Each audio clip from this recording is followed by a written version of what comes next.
বন্ধুরা ভিডিওটা শেষ পর্যন্ত দেখো। আরে মা আসতেছে, মা কি আমাদের বাসায় আসতেছে নাকি? বেটা বেটা দরজা খোল, আমি তোর মা আসছি। আরে কি করব, কি বাহানা বানাবো? মা তুমি সকাল সকাল আসছো কেন?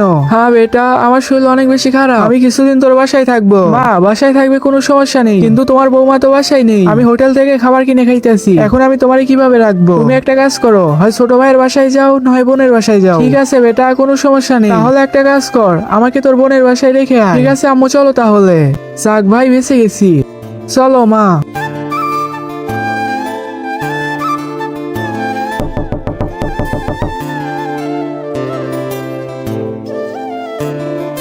বোন, মা এসেছে, দেখ কি সব বলে।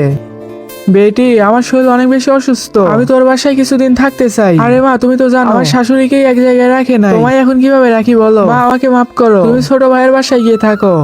ঠিক আছে বেটি, তাহলে তোমরা দুইজন তোমার ছোট ভাইয়ের বাসায় আমাকে রেখে আসো। ঠিক আছে মা, চলো তাহলে।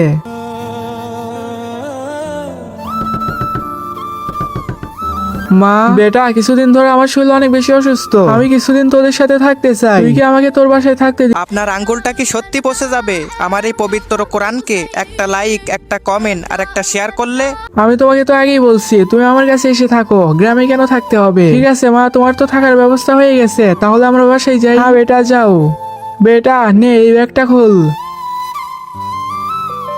আরে মা, এটার ভিতরে তো অনেকগুলো টাকা। বেটা, এখানে 10 লাখ টাকা আছে, আমি এই টাকার কথা তোমাদের কাউকে বলি না, আমি দেখতে চাইতেছিলাম কোন সন্তান আমাকে বেশি ভালোবাসে। এই টাকাগুলো তোর কাছে রেখে দে বেটা, মাকে ভালোবাসলে লাইক সাবস্ক্রাইব করে দে।